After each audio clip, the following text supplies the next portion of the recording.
yesterday with this like massive bombs everywhere. You know, they targeted Bint Jbeil area, Sur area, Jizin area, Nabatieh area, all of these areas, because they wanted to send a message to the people in South Lebanon. They wanted the people of South Lebanon to be afraid, to be intimidated.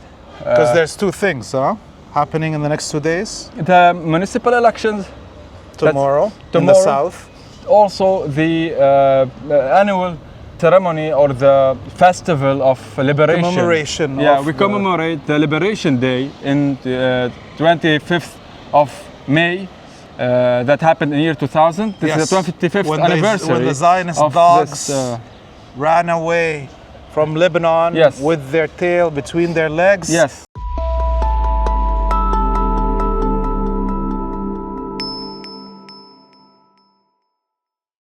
Hey everybody, this is Laith Marouf from Free Palestine TV. Before we continue with this video, I ask you to press the subscribe button on whatever social media you're watching this on, and to go to our website freepalestine.video to donate so we can continue bringing you this content from the field. Today we are in Toul. It is a village in the Nabatieh region on the Sur highway, and as we see behind us, there's an industrial zone that was attacked in Toul. This was part of a group of air raids conducted by the Zionist enemies of humanity on multiple locations across Lebanon yesterday, including Touline, Jizin, Jarmo, and in the village of Aishiyeh, which is the village where the current president of Lebanon, Joseph Aoun, comes from. And the Zionist air raids reached all the way to the Baalbek region in the Bodai wilderness around the Ghannam region. These were some of the largest air raids that the Israelis conducted over the last few weeks. We're going to do a tour of this location. By the way, we have with us Hadi Hotait, who comes from this region. This is actually one of the neighborhoods of his hometown. He's going to give us a special tour to show us and discuss what's happening. Let's go.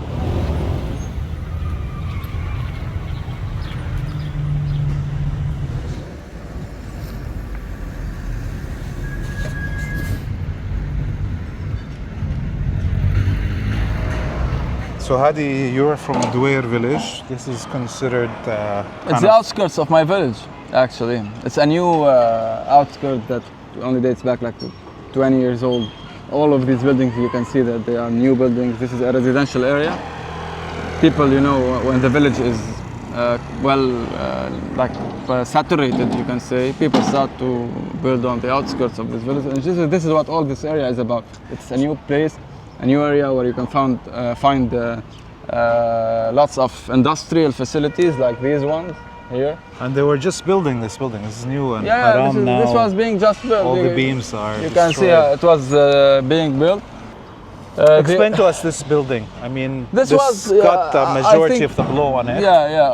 Actually, this was the targeted building. This was a place where you can find all what you can think of car parts. Yeah, we'll do a tour right now from the side for people to see that there's all these parts that are used for people that want to fix their cars. It's an industrial facility. It's a big factory for cars, and you can see that what they talked about yesterday. They said that there was a fireball. Well, we saw the diesel oil that exploded because of the strike. The diesel oil caused this... there was a diesel tank, as we see, still on fire. And the tank is still on fire, exactly. This is the one that didn't fully explode. There was others that exploded. And also there is the oxygen tanks that are used for welding. The acetylene gas that is used also for welding certain kinds of metals.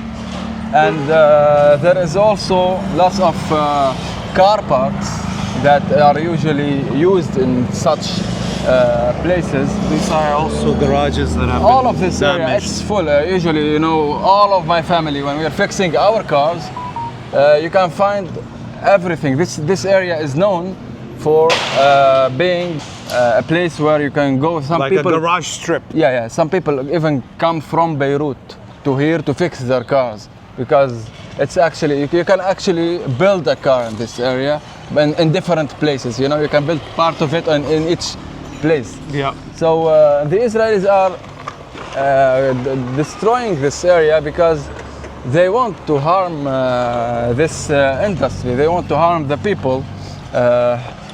They want to make sure that it's hard for the people to regain their normal life after the war. We just went around the block. Yeah. And we're in the street behind, and we can see still here. People started rebuilding. They started fixing their shops, as we can see. I think This is for paint, house paints and so forth, and that's the paint one, mixer. Yes, a painting shop, and all of this area is just an area, a residential area, and you can find whatever you want regarding shops here. But for sure, such an area, especially after the ceasefire, there is no way that what they are claiming that there have been missiles here. If there were missiles here, the explosion, first you would get secondary explosions. And this is what we did not see. I was here yesterday at night when the strike happened. What happened, all of this damage is because the Israelis used GBUs and MK, I think it was an MK, at least it was an MK-83 or 84 that was used here because it destroyed the entire building, and it was a big building. Just one thing before we continue moving. This store is for wood and aluminium for also furniture building. It's been damaged, but they're back to work. And as we see the civilians up there, they are fixing their balconies and the whole street here has been damaged.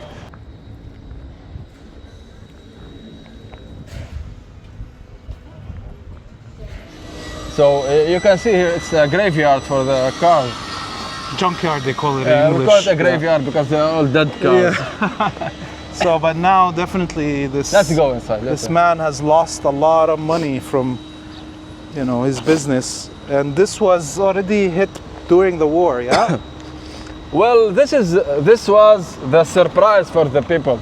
The same building that was targeted yesterday was targeted during the war, and it wasn't like targeted by a drone strike. It was also a massive airstrike that destroyed almost like 60 or 70% of the building.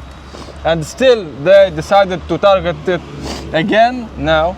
And we'll talk about why they decided to target Lebanon yesterday with this like massive bombs everywhere. You know, they targeted Montage area, Sur area, Jizin area, Nabatieh area, all of these areas. They decided to target these areas because they wanted to send a message to the people in South Lebanon. They wanted the people of South Lebanon to be afraid, to be intimidated, to think that, you know... Because there's two things, happening in the next 2 days. The municipal elections. Tomorrow in the south. And we have also the annual the ceremony or the festival of liberation. Commemoration. Yeah, we commemorate the Liberation Day in the 25th of May. That happened in year 2000. This is the 25th anniversary. When the Zionist dogs ran away from Lebanon with their tail between their legs, without a ceasefire and under the bombardment of the resistance, unconditional withdrawal from South Lebanon and from all the occupied areas in South Lebanon except Mazara Shib'a farms, because the resistance was making the Israelis pay heavy price for their occupation, their continued occupation for 18 years in South Lebanon since the year 1982. So this is why the people here in Lebanon, they know the Israelis, and they have hope that the Israelis, whatever they did, they cannot endure and bear casualties for a long time, for long periods of time. And the will of the people in South Lebanon, I can be very sure when I say the people in South Lebanon, they have, at least in South Lebanon, of course, we're talking about the people of the resistance everywhere, and especially in Lebanon, they have a will of steel that the Israelis have never heard about something like their will. They cannot win in the battle of wills with the people of South Lebanon. And this is why you can see that the people here, the same day, it's less than 24 hours after the attack, they are rebuilding, they are cleaning, they are making sure that they will return to their lifestyle. Even meters away from the strike location, they are fixing their places and they are fixing their shops. A few things to notice here is number one, this building was targeted before. It has the car part dealer that actually fixed up the place after the targeting during the war, and over the last week and a half had shipments of new parts coming in, so investments in hundreds of thousands of dollars. The water tanks, as you can see on this building here, were on top of this second roof. They were damaged during the war, as well as their pumps, as well as the clinics up there. There's a dentist clinic that was completely damaged, and they had to refix and redesign it inside, put new windows, aluminium. They had to put new pumps, new water here, tanks, and all of that is now gone once more.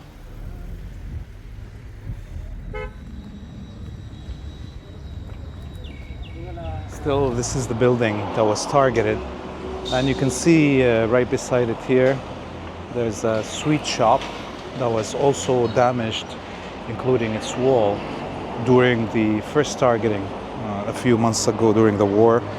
And the owner of the sweet shop fixed it up and put up all the new decoration during the Ramadan, and it's been only just 2 months and it's already destroyed once more.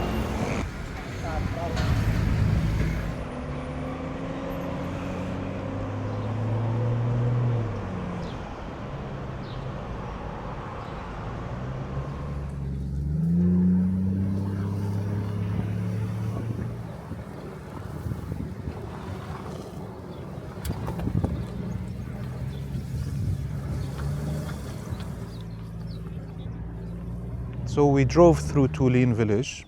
This is one of the villages that were targeted yesterday in the list that we informed you about at the beginning of the report. Touline is very well known for growing tobacco. It actually has one of the highest standard quality tobacco in the region, and is loved, this tobacco. It's one of the highest volumes also of growth of tobacco in South Lebanon. But just as you can see behind me there is a valley, and the Zionists fired 2 concussion explosive heads that are bunker busters that shook the whole area. People 3 villages down from here could feel it in their home, the shake. So this was intended to scare the whole area of South Lebanon a day before the elections, because the Lebanese of South Lebanon are going to be out in big numbers to show their continued support to the resistance by voting for the coalition of Hezbollah candidates in these elections. So it's clear indication. Right beside us here is the school where the election will be held tomorrow, and therefore you can understand clearly the psychological intention of these attacks. But we've spoke to a lot of the locals. They told us that actually these attacks have increased their determination to show up to vote, to show up and vote in huge numbers to not only get the Hezbollah coalition to win those seats, but to show actually the highest percentages of turnouts in the whole of Lebanon are the areas that Hezbollah is a big in and will be winning, as we saw in the rest of the country, where Beirut and the Beqa Valley and other places already held their municipal elections. And anywhere that Hezbollah ran on a ticket, they won those seats with the highest margins in any of those regions. The other thing that we should note about this attack in this valley is that a week ago, as the locals told us, the UNIFIL came to inspect the valley, but without the presence of Lebanese soldiers, as the mandate of the UNIFIL requires the presence of Lebanese soldiers whenever the UNIFIL enters private properties. And so the locals chased away the UNIFIL at the time, and then they came back with the presence of the military, and the locals allowed them to search this field under there. So we can see how the relationship between the Zionist military and the UNIFIL is a symbiosis. The UNIFIL threatens the locals and harasses them, makes their lives harder. And anytime the locals fight back, the UNIFILs overreach, the Zionists come to punish the locals for standing up for their own rights. And that's the symbiosis between the UNIFIL and the Zionists against the locals of South Lebanon.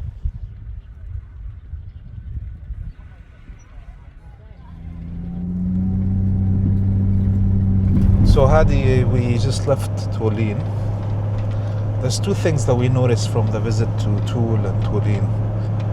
And the first is the fact that the Israelis sent out a warning with a map, you know, that piece of garbage, Avichai, the spokesperson of the Zionist war machine, sent yesterday that map. So the question is, this is a building that was hit before, during the war. Why would the Israelis want to actually give a warning to people, and why would they target this same building again? Well, the only explanation for this is that the Israelis are investing in the psychological effect of this warning. So whenever a warning is issued, the strike happens in 1 second, and the aftermath of the strike can last for like 5 to 10 minutes at maximum. Then all the smoke will vanish, and if there were, like we already saw today, there were no weapons, missiles, no nothing. If there were anything there, I was there yesterday at night, and we came early in this today early morning. No one could have removed anything. But there were nothing there, no weapons, no nothing.